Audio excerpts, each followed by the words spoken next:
Welcome everyone to this evening's presentation of Streams of Solidarity, The Arrested.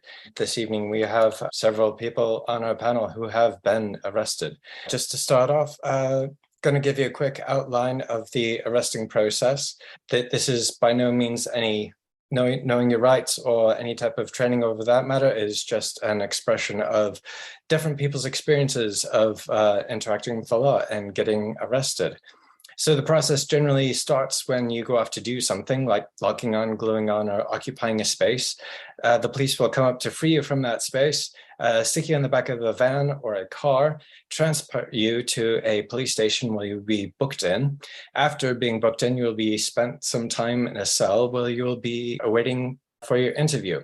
Shortly before your interview, you will have the opportunity to speak with your solicitor. Your solicitor will also be sitting with you in the interview room. After a series of questions, and at the end of the interview, you'll be taken back to your cell where you'll wait for a bit longer before you get released. During the release process, they will take your picture. You'll also get your fingerprints taken, DNA most likely, and you'll most likely get your stuff back. They may keep hold of stuff like a mobile phone or something like that. And you will also have your bail conditions explained to you right before you are shown out the door. So yeah, like I said, that's a brief overview of things that happen during the arrest process. There's a lot more that goes into it, and that is what we are going to be talking about this evening. To start off with, we're going to come to you, Miranda. What was it like the first time you got taken into custody? Yep. Hi everyone, I'm Miranda. The first time I was actually taken into custody was my second arrest, because the first time they didn't have enough space in the police cells to actually take us to a police station. So we just got arrested and given a court summons for a later date. So the first time I was actually taken to a cell was after sitting in a McDonald's and basically refusing to leave last year with Animal Rebellion, part of our summer rebellion last August. We were taken in. There were loads of us, so because there were so many, we had to get taken to different sites, different stations, and split up away from people that we knew. Should I just go into detail about how that was? Yeah, I mean, how was it being in the van? How was it being transported? Did you have conversations with the coppers? Some people like to chat. Some people just sit there in silence.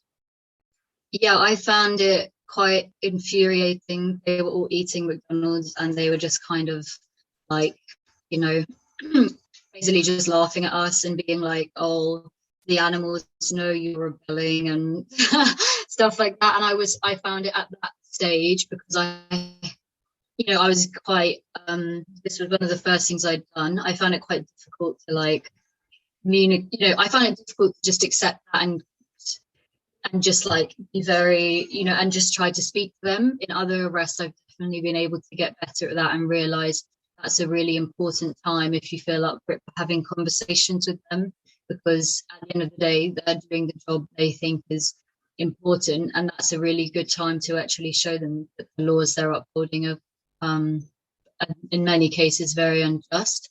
Other people were speaking to them. I remember just being very angry, but not wanting to say anything because I didn't really know what to say, and just kind of how can you do this? And they were just laughing, basically. So that was quite difficult. But still felt empowering because I was with people I knew and I could see that they were calm, and that made me feel a lot better. I think if I was on my own, I'd probably have been feeling quite scared at that point. Yeah, Skate. I know you've been arrested a couple of times this month. Yeah, have you found it to be a similar experience? The first time getting arrested, and over time it becomes a bit more easier to cope. For sure, yeah. It's first of all, it's wonderful to see all of you today. It's really nice being back in an Animal Remains space. It's all my favorite people, but yeah, it's certainly an experience that gets more, well, you as with anything, you get more comfortable as time goes on. I've been arrested about 12 times, and ended up, I've been remanded in Belmarsh prison and kept in solitary confinement for 5 days and stuff. So I've had like an array of different experiences. And I mean, the first time really was actually not for a activism thing. It was actually for breaking up a fight, and that was where I first realized that the police will try and antagonize you, and they will really try and sort of get a rise out of you at times. And I did not know my rights at that point. They performed like a legal search. They would just they would really try and gain a reaction out of you. And as time gone on, after just being in these spaces a lot more, and I would say I've probably had 100% constructive conversations with cops, but it's a case of just having the confidence in those areas. But I mean, I think it's also very important that we don't kind of like glorify arrest or anything like that. It is quite a traumatic experience, and like different people's experiences are going to be different depending on what kind of like background you're from, and certain demographics are going to have a much harder time than others. So it's like, it isn't necessarily an opportunity to have for a platform for outreach, but certainly I do think that like it can be a good opportunity in terms of like building a relationship and trying to get them to see the world from your sort of perspective and stuff, because ultimately we're not going to get to where we need to go in this sort of revolutionary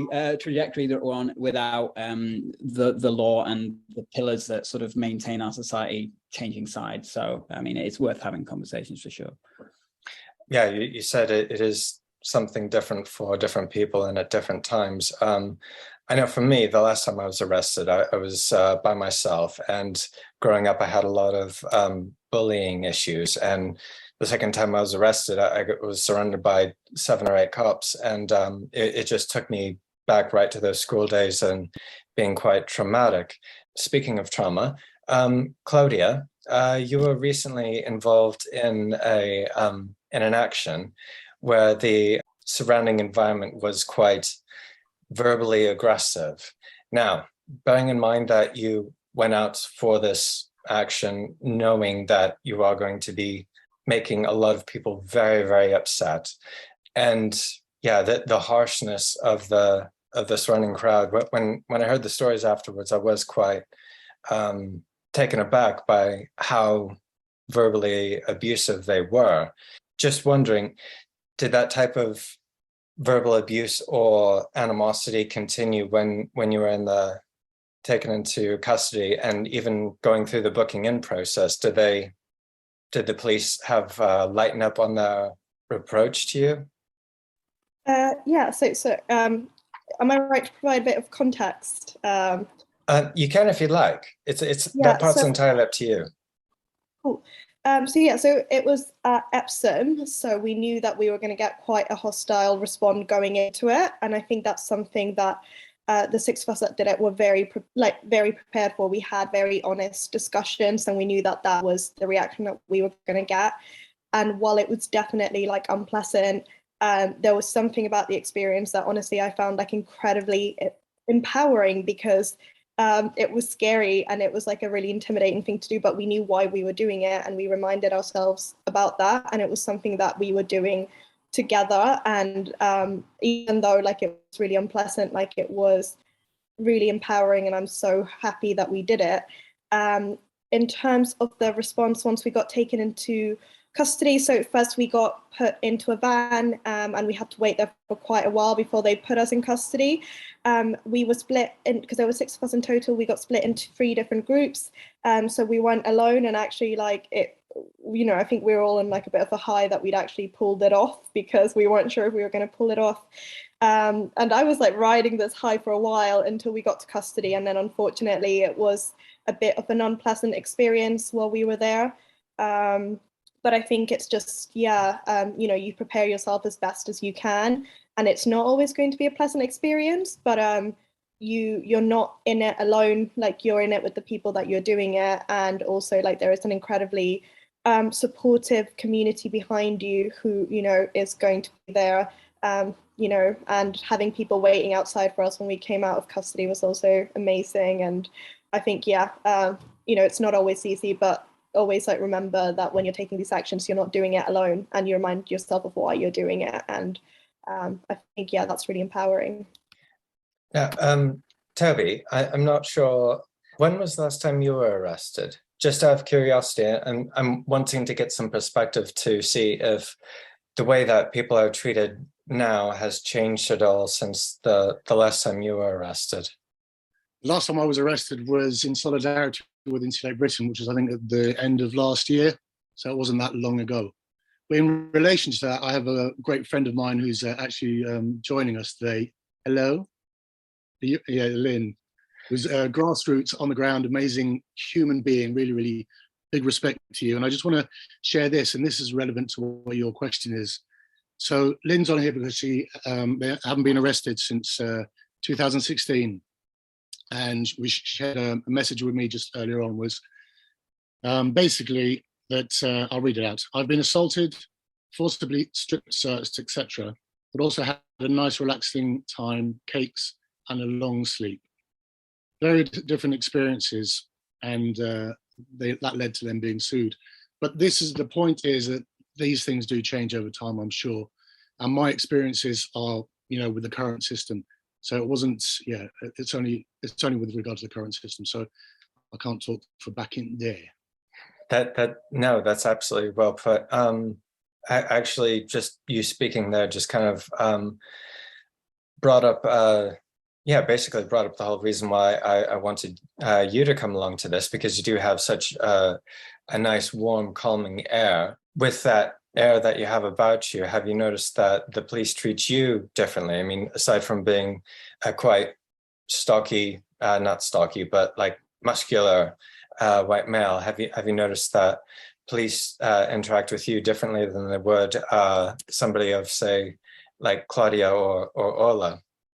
It's difficult to say. I mean, from the stories I've heard, my situation, my stories are a lot lighter. Stock, and just so you know, the reason I'm stocky is because I've got 4% Neanderthal, so I'm very proud of that. Thank you very much. Bring it on. Anyway, so one of the, I am also nearly 50, and I think that makes a difference. I'm white, I'm a middle-class male. I do have a bit of a calming demeanor, I guess. And I'm respectful, and that's a choice that I make towards anyone, whether they're being aggressive to me or not. And I was really, to be honest, treated pretty well by my arresting officers. And when I went to the police stations, the first time I went to the police station was at Waltham Road in Elephant and Castle, and waited outside with a lot of people. That was probably not very nice, because a lot of people had obviously been arrested. They weren't necessarily with Extinction Rebellion, who I'd been arrested with. They were being arrested and for other reasons, so that was a bit strange. But I was literally treated very well. As I said, I speak with everyone with respect, with the same level of honor, and unless they really prove otherwise, I will always do that. And when you book in, the gentleman just asked if I had any dietary requirements, and I said I was vegan. And I asked for is it the risotto, the vegan risotto, I think that everyone goes for. Is that right? The chili? Oh, the chili, that's it. Well, there's a bit of rice in there, isn't there? The chili. And they didn't have chili. So he actually took me into the kitchen before they put me in the cell, and wanted to make sure that the other meal, whatever it was, the vegetarian breakfast or the vegan breakfast, was fully vegan, not vegetarian. So I was walking around with this gentleman, walking around the kitchens, just chatting with him before he put me into the cell. So I've definitely been treated sort of softly, I would say. It doesn't mean the experience is wonderful. It doesn't mean the experience is great. I never really, and I'll just quickly expand on this, I never really worried too much about the arrest experience, to be honest with you. Before I knew about it.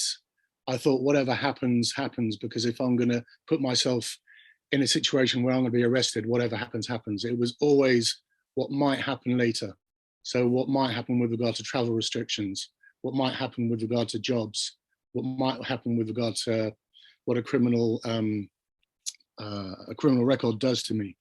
But that's also changed now, I think, as time goes on, because I honestly believe that what we are doing is just worth everything that we all sacrificing for. Orla, so in when being booked in, sometimes people, when they go do a thing, they'll bring along a book or something else like that to keep them occupied while in that cell. Generally, people can be kept in a cell for a few hours to 24, upwards to 24 hours, unless you are going out doing it day by day, in which case you get kept on remand. Have you brought anything in particular along with you, or have you left yourself to the amenities of the police station? Yeah, I definitely recommend bringing things with you. Bring a paperback book. You're allowed to take that in with you. Equally, if you have any meds or anything like that, make sure you have that with you. When you're being booked in, like, they'll go through your bag and take everything out and put it in a big plastic bag for you behind the desk. They'll count your money, make sure that like everything is kept safe, essentially. Once I forgot to ask for my bag out of my backpack, and they like zip tied this clear plastic bag closed, and then I was like, oh, my book is in my bag, can I have that? And then I wasn't allowed to have it. And then they will give you a book from the police station library, and I would highly recommend not reading anything from the police station library. I've only ever got I think police written crime novels, where the police is always the hero. But yeah, the biggest thing I think is just boredom. I've been kept in 24 hours a good few times, and I will say what you said there, Michael, like about remand. I've done actions like day after day after day, and still not being kept on remand. So I think that really depends on the situation. But being kept 24 hours, you do get incredibly bored. It's quite nice. You can have a good rest, but you can also ask for a pen and paper, which I sometimes like write letters or just like make up a song or something. I've asked for pen and paper before, but they've always said, yeah, we'll be right back with that, and I've never gotten it. So and also I've spoken with some other people, and they've said the same thing, which I thought was a bit off. Yeah, so well, I've always got pen and paper, so I don't know, maybe you're just unlucky. But other things, it's really important, like when you go in, that you can ask for a blanket or 2 blankets. You can, I always get 2, just so you can put one over your face because it's quite bright in there. Also I ask for water. Sometimes they have a little tap in there that you can fill your own water. Sometimes you just have to ask for 2 cups of water, because they always take quite a long time to bring you anything. Obviously you're entitled to food, like the lasagna, I think someone in the chat, is really, really good, vegan lasagna.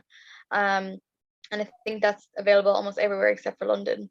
Is there anything else I'm missing? Food, water, paper, pen, book. You mentioned medication. It's worth noting that it should be in like the box where it comes in, where it's got your prescription, because otherwise they're like, we don't know that it's your medication. So it's worth just in advance, if you know you're going to be arrested and you need your medication, make sure you have that on you. Make sure it's in its like original box, just to make sure that they allow you to have that. It's quite an important point.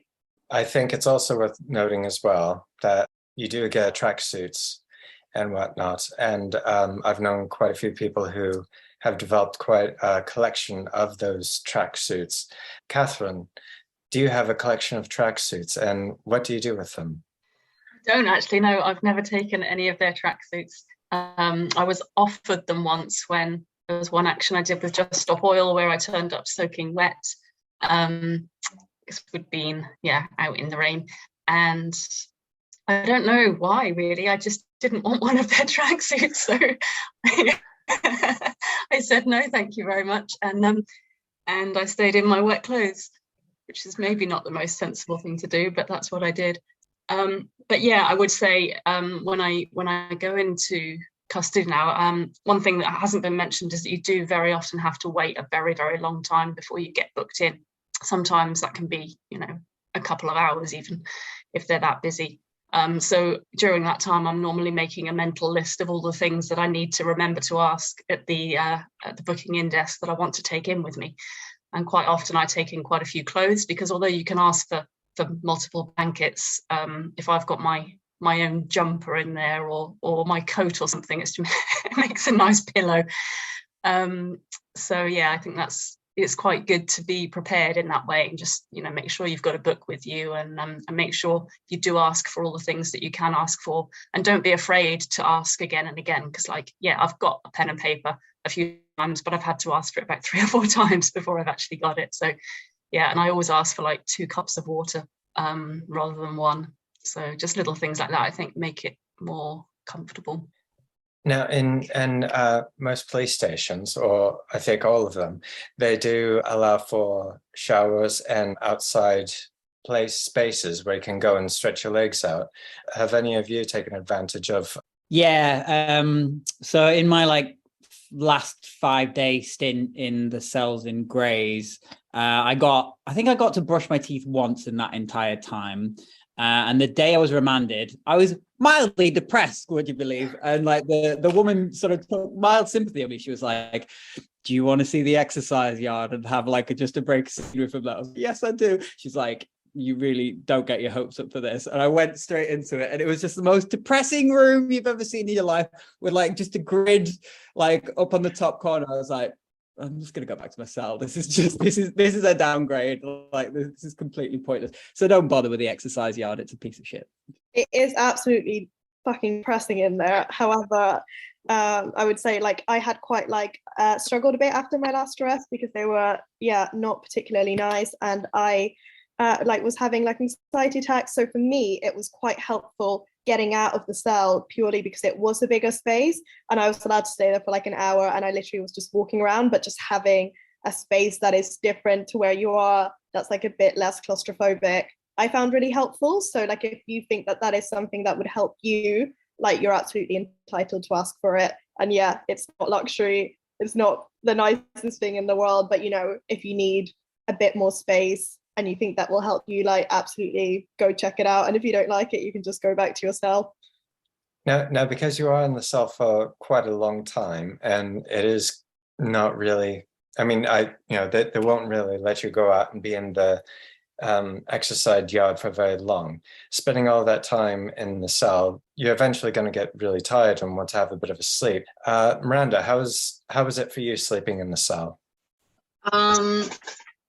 First time was really good, because I was really just exhausted and I was able to sleep, and then when I woke up I was being released. But the other times, when I've then been held 24 hours each time, have been a lot more difficult. I have found it really difficult, just because of my own mental health issues and anxiety and stuff. It is extreme. I have found it extremely hard. I think not knowing what time it is, and just they keep coming to check on you, can be difficult. But then sometimes you can get into a good headspace, you can calm down, you can sleep, and it's okay. I think it's just about preparing yourself for what it's going to be like, and understanding what it's going to be like, so that when you go in you're really ready. Because sometimes I feel sometimes it's easy for, sorry, there's a seagull literally screaming outside.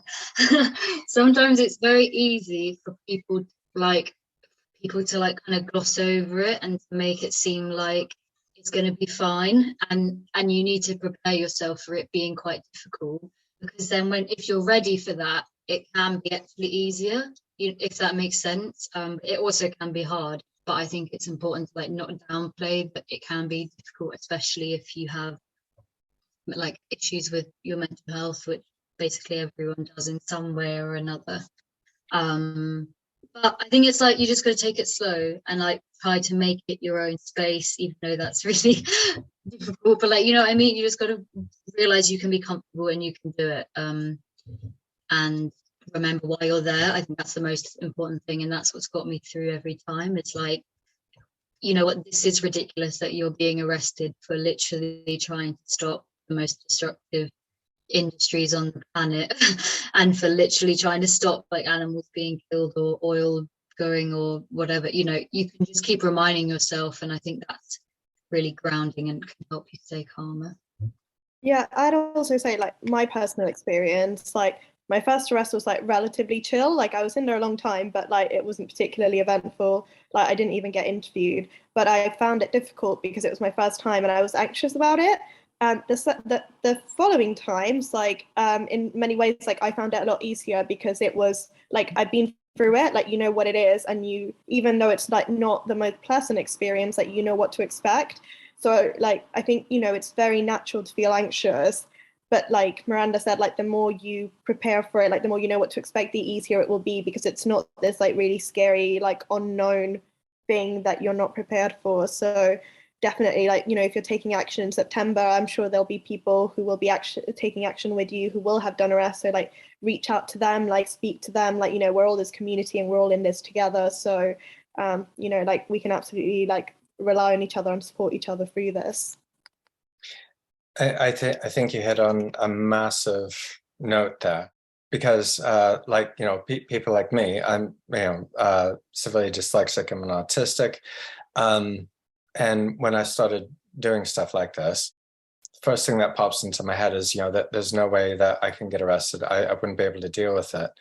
But just being around people, just and hearing people's stories, I have to say too, hearing some of the stories that Skeet himself has even mentioned, has put me in a place where it wasn't so much of this dark unknown, and that I was able to think about it more, you know, get more familiarized with the idea of it. And even though that, you know, the two times I was arrested twice in the space of 24 hours, and it was incredible. It was an incredible slog, and it was incredibly hard, and it took a massive toll on me. As I said, you know, I've been bullied, and afterwards it put me into this space where it was difficult for me to even leave home. But it was just being around people and having conversations with people. And a friend of mine even asked me, you know, expecting me to say, you know, no, I can't do this, I can't get arrested. She asked me, you know, how would you feel about getting arrested? And before the words finished leaving her mouth, I just said, yeah, absolutely, have to. Because that's the only way that we're going to be able to invoke the change necessary. And it's only through standing in this solidarity together that we are able to, and giving each other support, that we're able to make it through and cope with these sorts of things. I've really jumped ahead in my whole timeline here. Yeah, this got really deeply and emotional much quicker than I was expecting it to. Skeet, how have your solicitors been? I know some people, after a while, they'll just go ahead and forgo the speaking to a solicitor at the police station. Do you still have conversations with the solicitor, or are you fine for going through the interview on your jacks? Always speak to a legal representative, and always speak to a protest trained legal representative. Never take the duty list that's on there. You'll be if you go into action, you'll be briefed on sort of the rules of like no comment interview always. So if you ever end up in a situation where you're speaking to the cops, it's always no comment to everything. They will try and throw ridiculous things at you, and the trick is not to bite on any of them because they do it just to get a reaction. And 9 times out of 10, they'll be threatening you with a load of shit. But most times when I've been like having it said to me how serious the situation is, it's been dropped. In fact, I've been acquitted of basically everything, and thus far I have a clean record, astonishingly. So I mean, what I'd say, and I've had, in terms of my solicitors and stuff, I've had a variety of folks. Like when it's people who are really on it and competent for like the big things, it's been great. There's been times where I've just it's been somewhat unexpected that I've been picked up, and I have been put in situations where I've been given quite an inexperienced barrister. And actually the situation where I ended up in prison was somewhat on the back of like not great representation in the court proceedings, which was like just a telelink, which I despise. I always prefer being in the room. And to be honest, I would have put me away on the basis of what she was saying, because there was just so many holes in what she's saying. And it's in that situation, it's very frustrating because there's nothing you can say, and you can feel your freedom slipping away from you, and it's out of your hands basically. So it's not a nice feeling. What I'd say is as well, in terms of coping strategies of where, like, when you're in there, I mean, if you're going in for like 24 hours and stuff, that's one thing. It is a horrible feeling when it sort of sinks into you that it's like, there's no way you're getting out of here. There's no kicking or screaming is going to get you out. That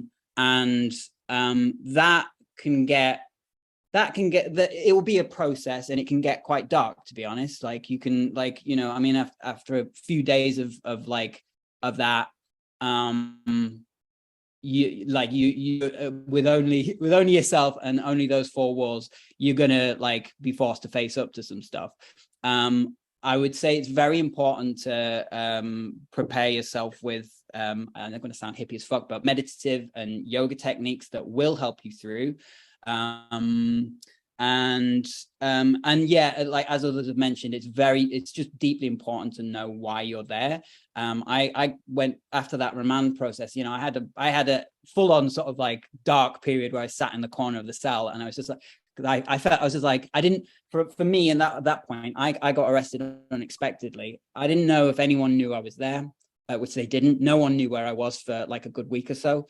And I just felt like a fucking idiot. I felt like I'd failed the team. I'd felt like, because I didn't know that the information that we'd given on when I got randomly picked out had been useful. All of this, and you're just like, you forget why you're there, and you can get quite self-pitying. And then to a certain point, you go like, well, this is actually the best place that I can be. I can't do any more than I can right now.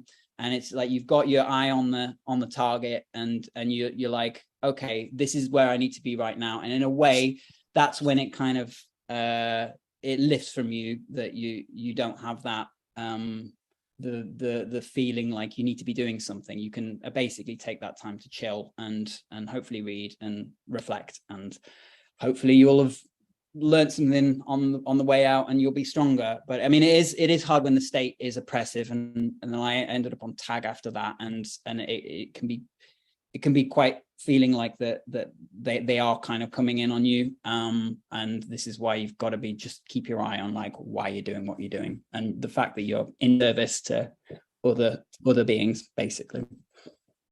Yeah, I just had another point.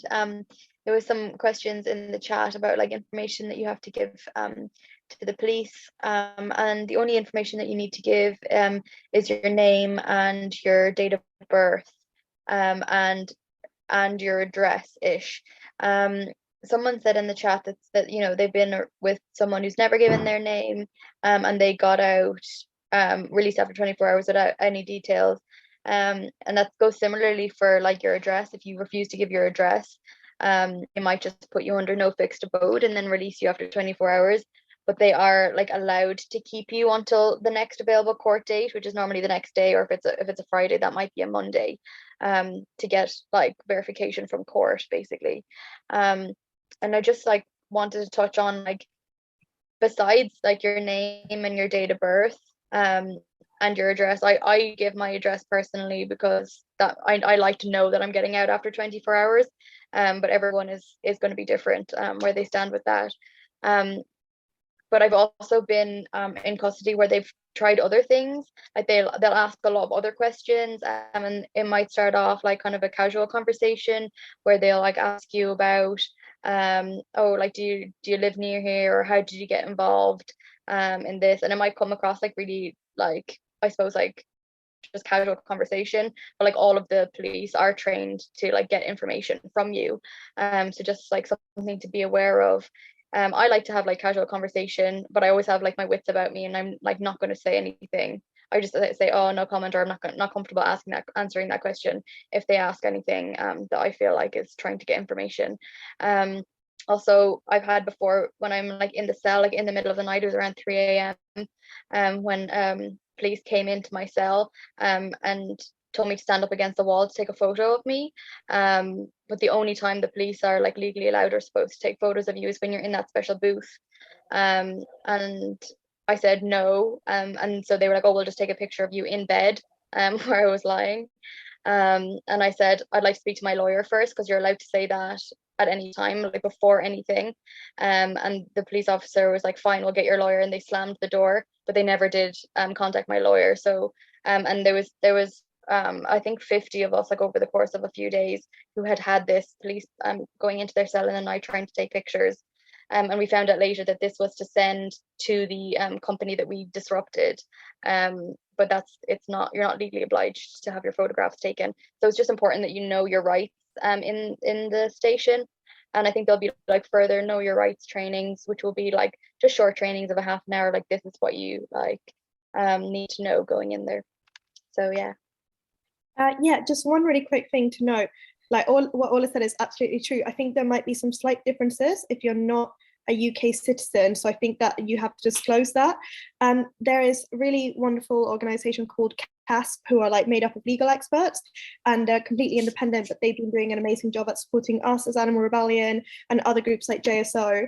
And they've got loads of really useful events, including like some drop-in sessions where you can just go and ask like specific questions. So if you have something that's like quite specific to you in terms of like your job or your settled status, like that's a really good place to go and ask for resources. Yeah, that's a very good point. So there's CASP, there's also Green and Black. They also do some lovely Know Your Rights training.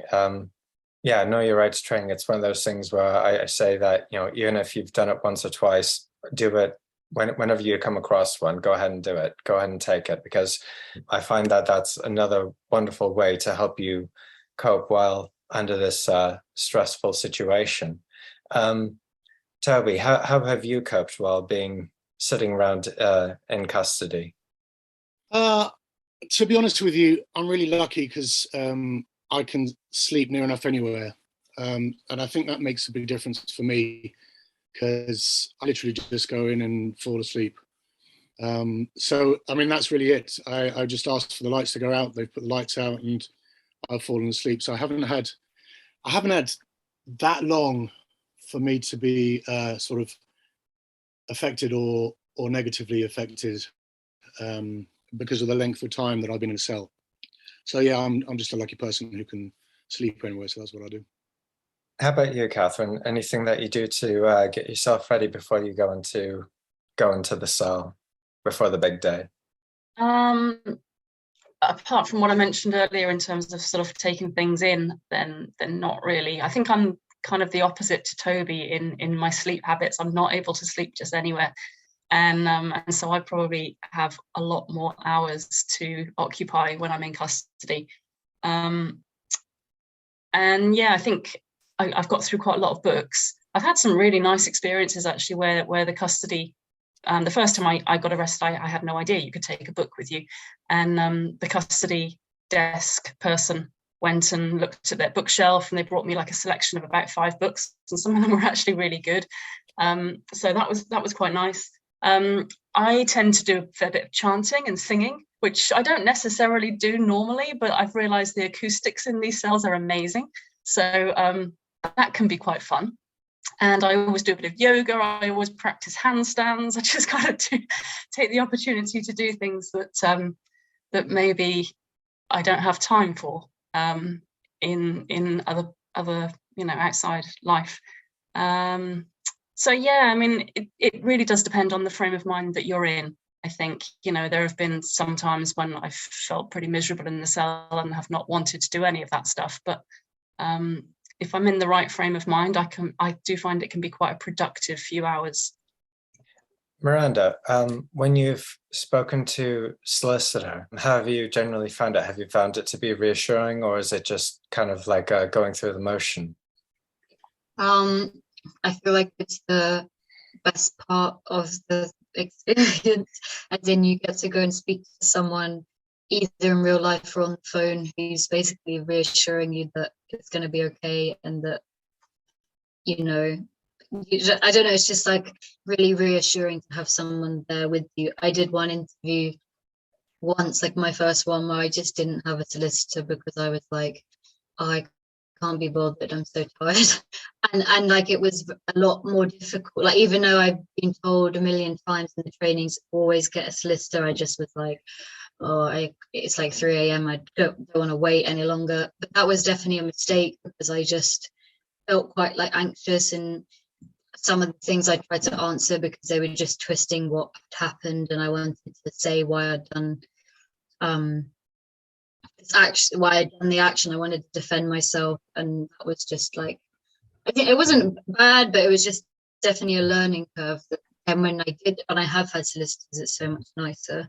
And to actually be able to speak to someone in real life is just like so good. And you can be, you know, during an interview, you can stop the interview at any time to have the solicitor to like just have a private conversation with them, which is just so good. Like I found them really supportive. They know what they're talking about, and they're there to, you know, have like a positive outcome for you, really. But I mean, that's just my experience of it.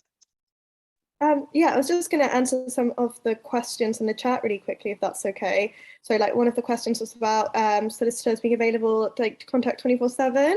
And yeah, like basically like someone will contact a solicitor for you. Like if you want them at the interview, then you absolutely have every right for them to be there. So it might be that then the interview gets done at a particular like time, like it might delay it slightly just to make sure that there's someone there. I would say absolutely nothing if you like don't have the solicitor there. Like again, like they'll advise you to no comment as well, but you absolutely have a right to have a solicitor there. So like, and you can remind them that like that is your right.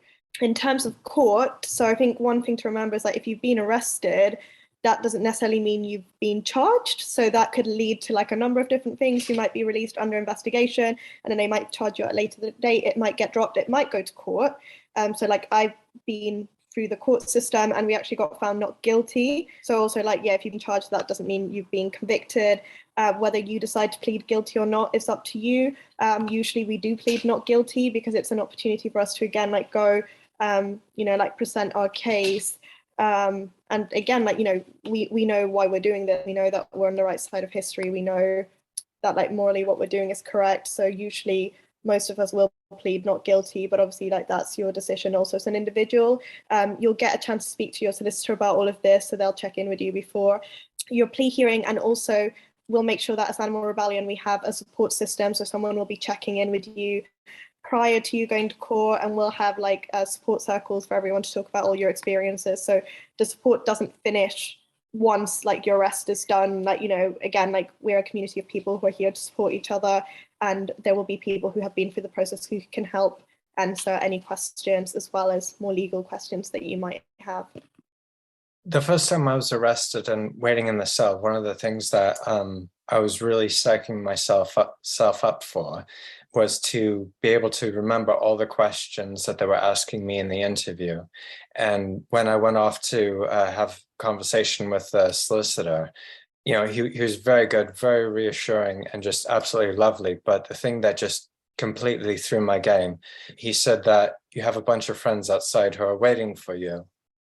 And sitting in the cell, just feeling so incredibly alone and so isolated. And from, you know, as I said before, you know, just having abuse thrown at me so much, when I was in the cell, in my head, as Skeet, you know, so eloquently pointed out, you do have the tendency to be your own worst enemy. And having those voices running around in my head, I just felt alone and abandoned and absolutely horrible. And then just to have the solicitor say, you have friends outside waiting for you, that just filled me with such a flutter that I completely forgot to pay attention to what people were talking about in the interview. Catherine, do you recall any of the conversation in the interview? So I've been arrested 5 times and I've only ever been interviewed once. So it's worth bearing in mind that it doesn't always happen. You don't always get that interview, particularly when they're put under pressure, when there's lots and lots of actions going on. I have spoken to a solicitor probably more than once in there, but they never had time to do the interview, so that doesn't always happen. And yeah, the one time I was interviewed, I just did a no comment interview. and I actually didn't pay any attention to the questions at all, because that was the only way I could trust myself to just say no comment every time. So I wasn't listening to the questions at all. I couldn't tell you what they were. I just confirmed my name and date of birth at the beginning, and then no commented the rest of the way. How about you, Skeet? A lot of the time they're absolutely ridiculous. There's been some like there's some hilarious kind of gotcha moments where they'll sort of like it was when we got arrested at G7, where it was complete malfeasance. They raided our camp and whatnot, but they sort of bring me into the interview room, and they go like, it's like this whole sort of MI5, like, we've done this sort of major deep dive into you, and they go on to like, they take a picture from our own social media and zoom into your face. Is this you? It's like, yes, it's on social media. It's my name. Of course, you know it's me. It's like, and they go, aha, we knew. It's like, okay, well, you can see where our tax money going.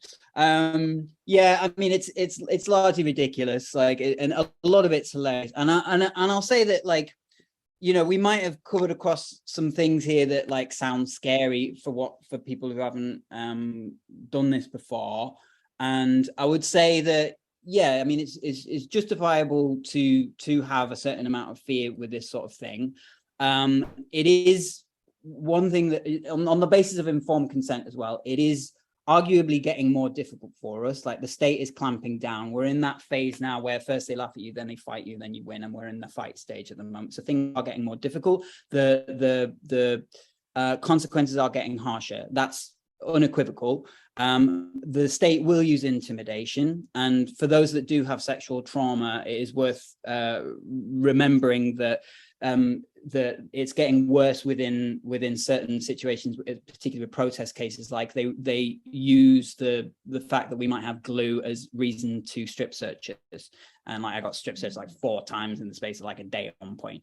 And I'm like, it wasn't under my balls the first time. Like, how many times do you think it's going to be there? So it's like, for fuck's sake. But I mean, and yeah, things about injunctions are like worth considering. Like, now we've had situations, like we had 40 people in prison over at one point during the year, at least in JSO, and for some of that was for standing outside an oil terminal with a sign. That's how bad it's getting, right? What I'd say is, like, if you're in the cells and if you have any sort of level of vulnerability, I would say just don't be vulnerable. The police will exploit that. And like, if you've got trauma or anything like that, I would say just put up a barrier there, and don't let them treat you like shit. Basically, know your rights, be well informed, and be confident, and challenge them, because you know the law, and you know yourself much better than they do. Never underestimate the idiots of the police. I've never met an intelligent policeman, and so you have that to your advantage. And what I would say, though, is despite all of that awful shit, I don't regret a single arrest. I've had some of the most crazy, wonderful experiences of my life. The last few years of doing this have been the best years of my life. It's like, I wholeheartedly recommend diving in. One of the ways that I used to cope is having a very strong sense of gallows humor. Even the most horrific thing, I will, in my head, go ahead and take and spin it around. And I do find that a lot of people take that as a very strong, impenetrable resilience, but it is more of a coping mechanism. So when you're talking about how, you know, you take me in and strip search me 4 times, it's not underneath my ball sack. I just absolutely lose it. That's hilarious. Claudia, while getting released, how is the whole getting released process, getting your photo taken and fingerprints and getting your stuff back? Yeah, so for me, I've been arrested 3 times. 2 out of those times, they've taken DNA. The second time they didn't. And usually when they've taken a photo, like, it's not been towards the end, like it's been in the middle, like they've woken me up at like 2 a.m. in the morning. at which point I'm pretty pissed off and I look really angry in all my mugshots, which they have kindly printed out for me actually. I'm building up like a nice collage to give my parents this Christmas. So it's good. Yeah, in terms of like getting out, so yeah, I mean, it's fine. Two times I've been arrested, I've been held like 23 hours, and then the other time I was held like 4 hours and got released really quickly. Yeah, like someone will come in, they'll just kind of be like, it's time to go. They'll give you like, you'll go back to the desk and they'll ask you like a few questions. It's supposedly for like well-being, so you know, that kind of like, you know, do you have any thoughts of hurting yourself, etc., etc. They'll tell you what the situation is, so whether you've been charged with something or whether you're being released under investigation, you know, if you have any bail conditions, and then they'll ask you to sign something and they'll give you back all your stuff, and then you'll be out of there and there'll be some lovely people doing police station support waiting to welcome you back out into the real world and making sure that you have a way to get home safely. So yeah, like my experiences in terms of being released, yeah, have always been like, obviously it's like the best part of it, and yeah, it's good. Like I said, solicitor said that you have a whole bunch of friends outside, and that's the police station support, and it's always a massive welcome. And I think it's one of the parts of any type of nonviolent direct action group to have, is that police station support. And it's one of the things that I say too, that if you ever get the opportunity to go and be a part of police station support, by all means, please do it. Toby, have you done police station support? I haven't actually. I've done back office, but I want to say that my first arrest, I came out of the station to be met by Catherine, and it was so good to see a familiar face. It was the most beautiful thing in the world. There were vegan treats as well, biscuits if you wanted it, and you know. But it was just not amazing knowing that someone was there or people were there. Catherine wasn't there by herself, and just to hear a voice, a calming, lovely voice, to be able to speak with someone, to be able to share your thoughts and your experiences is just wonderful. And we are, as you said, very lucky to be in a movement that does their best to support us. We've got a back office, we've got arrestee support, the Know Your Rights. Just the information that we go in is astounding. And it really made a difference to the way when I decided to go ahead and get arrested, because it took a while for me to make that decision. It took about 2 years for me to make that decision, for lots of reasons. We all have our reasons, but when I did do it, it was a smooth process, because of all the preparation and because of all the backup, and it made a big difference just coming out and seeing those smiles. Really, it was a really beautiful thing. Thank you, Catherine. Miranda, how do your parents feel about you going off and being arrested?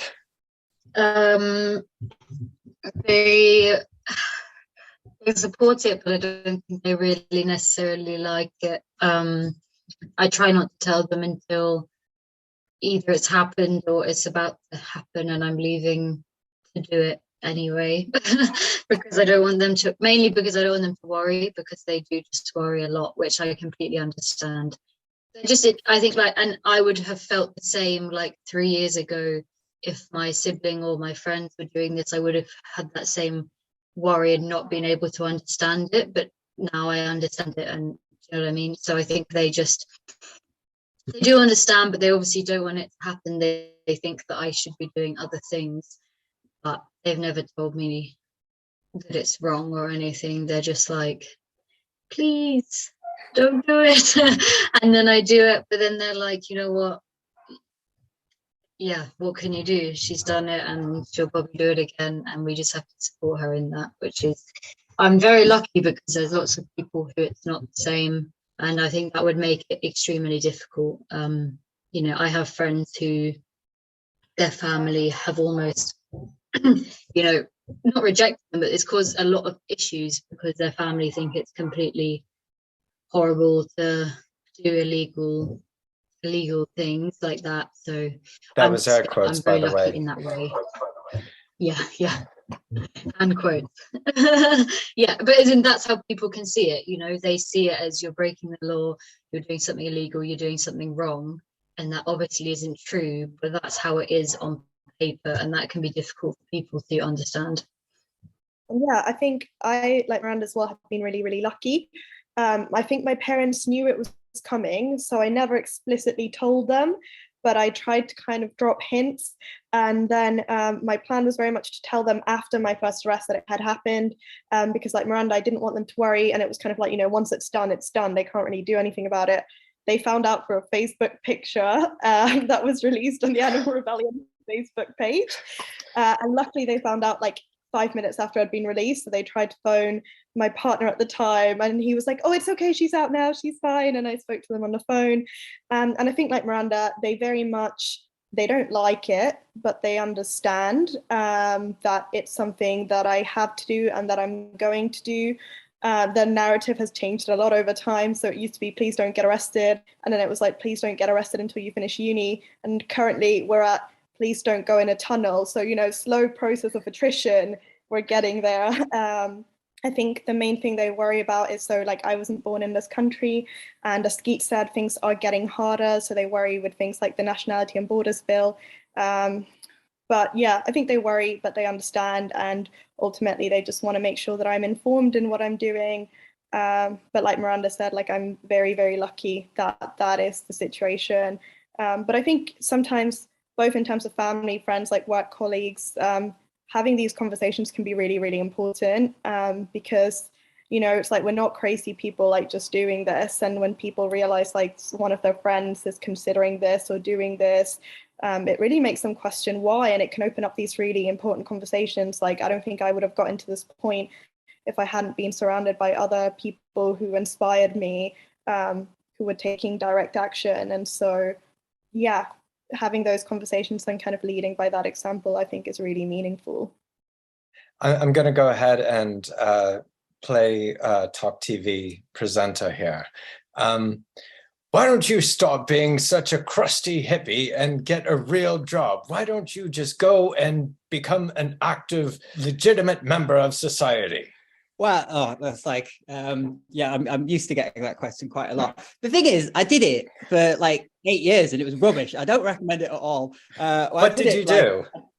Oh God, well, the 8 years was like finance, funnily enough, like, and hence not particularly well suited to that, I don't think. And then I sort of ran venues for a while and things, which was a bit more suited. But yeah, I mean, the fact of the matter is this is the most stressful fucking job I have ever had in my life. It is like, I do wish it was something that you could put on a CV, because the level of transferable skills and whatnot is like, I think relevant to stuff. And it is a constant, like, you are getting assaulted constantly, and it is quite mentally destructive. But again, it's like, well, what else would we rather be doing? I couldn't be doing anything else in 2022. The situation is fucking dire, you know, like we hit 40-degree heat in this country in the last few weeks. You know, 60 UK families have had their houses burning down, and that's like not even talking about the rest of the world, which has been suffering from the climate crisis for, you know, decades and decades and decades. Like, we are at a really, really critical point in history here. And if we don't get a handle on it now, we're completely fucked. So really, it's on all of us to be assessing, like, what have I done to avert this crisis every day, and doing everything that we can. And the fact is, not everybody can get into a situation where you can get arrested. Like, it's a privilege that some of us are going to be having an easier time than others potentially. And like, we have to, I mean, I would say, try and use whatever privilege that we have to try and take on the system and grind the gears of this thing to a halt, because we're told so much in life that we're powerless. And the fact of the matter is, it's total bollocks. It's like, this system only functions through our consent, and we can withdraw our cooperation with this at any time and the thing falls apart. So, like, we are very powerful, and this is why we need as broad a coalition as possible, bringing in lots of different groups, lots of different ideas, and try and build on the areas that we have commonality on, and try and, you know, steer things that we don't necessarily agree on. But we aren't going to we aren't going to tear this system down if we don't like link together and take it to the heart of power. So viva la revolution, let's do it this year. Catherine, how has your employer felt about you going off and getting arrested? I'm not working for anybody at the moment. I'm full-time at the moment with Animal Rebellion. However, I've worked as a teacher for the last few years for myself, and it's not been a problem. I also am quite confident that if I was to go back and search for a job in a school, I don't think I'd have a problem. There's nothing on a DBS search, and I think so long as you're able to explain to your employer why you've done what you've done and the reasons for it, then every job is different, every employer is different, of course, but for me, I feel like it's not going to cause any issues.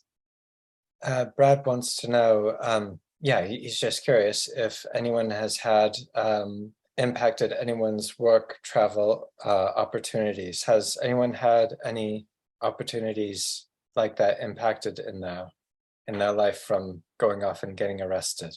Yeah, everyone's shaking their heads. So we do have a very low conviction rate. I'm not sure what we're trying to put together a collection of people who have had some type of conviction.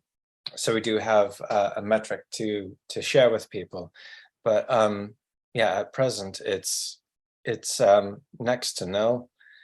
Even with people going in and turning themselves in, cases have been dropped. Yeah, I think this is sort of alluded to in the chat, but I think it's worth remembering that the state is not ignorant to what's called the backfiring effect. So like an example of that was I think many of us here got arrested last year when 9 Insulate Britain activists were put in prison. As a result of that, 2,000 people came out and broke the very same injunction that had sent them to prison, and something like 124, I think it was 124 of us got arrested. I know Toby was there, and I probably shouldn't dub you in, but Toby, you dubbed yourself in. I won't dub anyone else in. And so the state isn't ignorant to that. They are acutely aware that if they send us down, hopefully 10 more will take our place. And it is essentially a game of cat and mouse, and it's the world's worst game of poker. But the policing bills and everything like that are an attempt to scare off new people from being involved in this. The reality is that the conviction rate for sort of civil resistance at the moment is like they don't actually want to put activists in prison. We actually have to try quite hard to make that happen.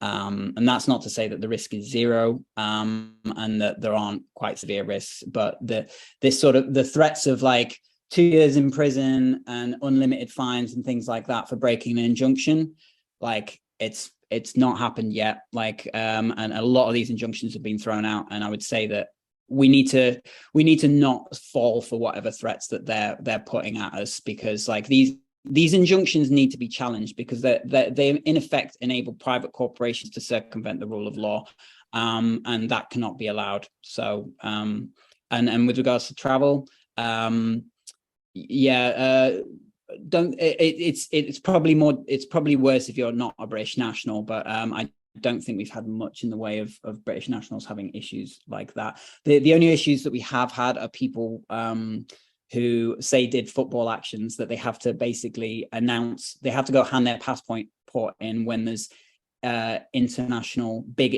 football games. That's the worst I think we've had so far. I do also think that it is worth noting the history of civil resistance. I'm not going to go into details of it now, but it's something that you can look up. There's documentaries about it. Is the Freedom Riders. And what it was during the segregation in the South in the United States, there were some students who were protesting against it. And the way that they protested against it was they boarded 2 coaches with less than a handful of people on each coach. It was black and white people sitting next to each other on the coach. And they took these coaches down to the deep south. And one of the coaches wasn't able to make it to its destination because it got raided with a mob and they ended up torching it. And there was one coach that was able to get to its destination and everybody got arrested. But after that event, what happened? Well, there was more people who got onto coaches and went down. This time, first it was less than a handful. This time it was a handful. And then, they went down and then they got arrested. And then after that, there was even more people. And before too long, there were people from all over the country sitting on coaches, black and white people sitting to be next to each other, going down to the deep south. And they just filled up the prison and they just broke. They just broke the system with the stance of, we are not going to take this. And, it is one of those sacrifices that, people do have to sometimes make. And, thankfully, we do live in a country where we do have civil rights and we do have people who keep account of us and people are held to account so that if, police decide to take you around the back and, beat you over the head with a billy club, that there is going to be repercussions to that. So it is worth noting the history of civil resistance and how that can help us move forward. And it does give you a very strong sense of internal courage as well. One last topic that I want to discuss before we start rambling on and cut out and everything was the 2 times I was arrested in the space of 24 hours, both times. And it did have a tremendous toll on me because I got a lot of triggered emotions and memories from my youth coming up. I found that the way to come over this trauma was to have conversations with people, kind of like we are all gathered around having conversations now. But there was one person in particular who I got into a conversation with, and that's Belle, who also, she's an amazing writer. If you ever have the opportunity to hear her speak at any event, stop whatever it is you're doing. If you're on the way to the hospital because you have this massive gaping wound in your arm and you're spurting out blood and you hear that Belle's talking, just put a bandage over it and go listen to Belle because she's just absolutely amazing. She also does work over at the CEC Center over in Angel. And it was about a month after my event, and I was feeling better, but I was still feeling quite claustrophobic over it. And I went ahead and had a conversation with her, and it was in that conversation that I came across things in my mind of emotions that had triggered. And it was basically just having a conversation with somebody who was very thoughtful and very thought-provoking, helped me in my recovery of what was for me quite a traumatizing experience. I'm just going to go ahead and open it up to the floor now for if anyone has any stories similar to that or ways that they have used to cope with traumatizing experience, aside from, like I was saying earlier, about having gallows humor. If there's any coping mechanisms or people that you do hold quite dear to you that have helped you through those times. Yeah, I think it's like you said, like a lot of it for me has been like having conversations with people. And I'm gonna get like mildly logistical now, but we'll always like make sure that we hold like debriefs and emotional debriefs after actions. So like that's something that will be consistently happening in the safe houses. You'll have a space to share, like connect with each other and like learn from experiences. And again, like we will make sure like there are support systems in place for like afterwards as well. And if it's something, if something quite traumatic happens, where like obviously we can support each other as people, but we might not be able to be qualified to really give like that support that you need. Like we do have resources in place that we will link you to. So there are those things in place, and if anything does happen, like please don't hesitate to reach out to us. Again, like if you do take action, we'll make sure you have briefings where all of this becomes apparent. But I think, yeah, like having those conversations with each other and sharing those spaces is hugely important. And I think if you're lucky enough to have like family or friends or like a partner who's supportive, like making sure like you have those communications with them of like, you know, if you're struggling, and letting someone else kind of give you that support is, I think, like for me, has been really meaningful. Yeah, no, I just wanted to like second that. And like I think it can be like, it can seem like a really scary and like isolating thing, the whole process.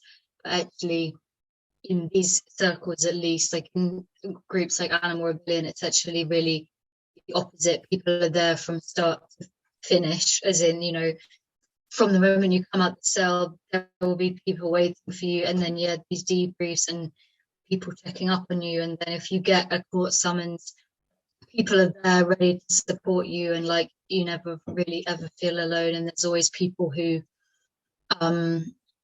know what you've been through and who have been through it themselves and are there to like communicate with you. So yeah, I just wanted to like second that. It's really, and we're always growing, and there's always probably ways that we can improve, but we improve every single time. And then like I just think that's such a reassuring thing. And I know like with my family, they found that very like reassuring to know that like you're never just going to be released into the night from a police station. There's people there who will take you home, or who will drive you somewhere safe and warm, and who will like look after you. And that's been like probably some of the most ridiculous and amazing experiences of my life, like coming out of these police cells feeling just like so horrible because it's just been a horrible experience, and then seeing like your friends or just even someone you don't know, but someone just like smiling who's there to like look after you is just really amazing. Yeah, I really hate to say this too, but yeah,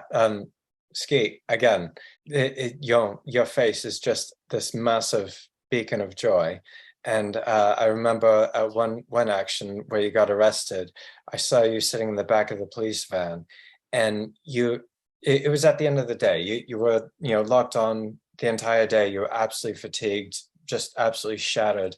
And just seeing you sitting in the back of the van with such a sad, tired face, it just absolutely broke my heart. And I just seriously wanted to rush through the police lines and tear open the doors and give you a massive cuddle, because I'm not accustomed to seeing you with such a sad, even when you have a serious face on, you have this little bit of a glow going on.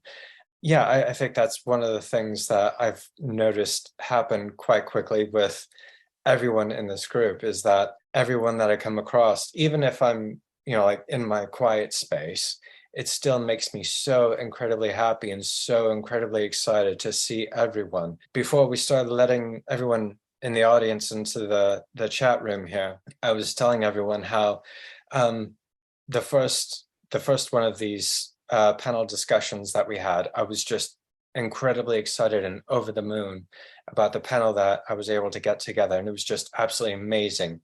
And I thought, oh, you know, this is never going to happen again.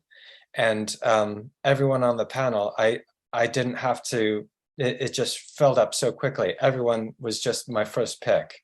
I made a list of like, okay, who do I really want? And I, you know, made a list of everyone, and I sent everyone a message, and you all responded with just such, you know, even though, you know, we have actions coming up and everyone's really tired and could really do with some rest. I was giving Orla a bit of a talking to on the messaging, saying, no, don't come tonight because you need rest. But she still came along anyway. Yeah, just the overwhelming sense of love and affection that everybody has for each other. I've never felt this such strong bond in any other community that I've been in, and it's incredibly fantastic and heartwarming. And I just want to say a massive, tremendous thank you to everyone who has taken time out of their day to come and sit on the panel. And of course, most of all, a big, massive thank you to everyone who has come to be with us this evening and listen to us talk about our experiences of being arrested. Yeah, I didn't know that anyone could see me in the back of that police van. And like, what Michael didn't tell you there is that he papped me. So there's a photo of me looking fucking miserable in the back of this police van after this like that was a fucking nightmare of an action. We'd been on the run for like multiple days, getting chased by helicopters, been awake for at least 3 days, just getting this action sorted, and then up a beacon for like 24 hours or whatever the fuck it was, like literally hallucinating by the end of it. But like, I might have looked miserable, but then they put Dylan in the back of the thing, and we had a fun little chat. So we still had a really good time, and it was still an amazing action. So like, it was still great. I've had sing-alongs in every like police van I've been in when I've been with other people, and it's been great. So just like have fun when you're in there. And one of the things too that I would really like to say, even to those people who are sitting there still saying, no, I still can't get arrested. No, there's no way I can get arrested. Just give it time. This sounds really horrible, but give it time. And I mean, when I was helping out with the JSO campaign, there were people in the house who were just like, no, I'm not getting arrested. By the end of the week, you couldn't tried to block them from the door, because everybody was just, oh, it's my turn. I have to get out there now. It can be quite infectious. I was also going to say, never like underestimate the power of also, if you can't be arrested or you really don't want to, that doesn't mean that you're not valuable and important. There's a place for like everyone. Because the more people we have in this movement, no matter their like capacity for arrest, the better. And although we take direct and arrestable action, there's still a role for everyone. So like, we need you, and don't be scared away by like this some seemingly scary thing. There's still a place for you in every role. Like, yeah, there's so much that can be done in both spheres. So like, police station support, I cannot stop talking about that enough. Police station support is amazing. If you're saying absolutely not, it's an amazing way to give. Yeah, hi. Can I just make sure I can name 2 people from JSO who are on remand? Can I name them here? Yeah, if you like. Yeah. Cool. All right. So we have Josh Smith, who's 29, and Louis McKechnie, who's 21, and they're both on remand. And I just want to read out something that Josh Smith has sent out. They're spending a lot of time writing really important stuff. And I just want to read this out so this is from Josh Smith. Accept you're going to have to make more sacrifices than you wanted to, but by giving service to life on earth, you will find the deepest feeling of love, courage, and purpose, more than you ever thought was possible. The time is now. There is not a moment to spare. The government and courts will try to intimidate you out of action. They will use fear and the threat of prison. It is the only weapon they have. Ask yourself this in a decade from now. With the chance to take effective action has passed, will you really regret spending a night in a cell? Remember, you are fighting for life on earth as we know it. The moment you can let go of fear and embrace the faith I've talked about earlier, then you will disarm them of their only weapon. Failure is not even a possibility in my mind anymore. I know we are going to do it. Have faith in the power of people when they come together. I have faith in mothers, fathers, and grandparents. They are fighting for their children's lives. I have faith in Just Stop Oil, and most importantly, I have faith in you.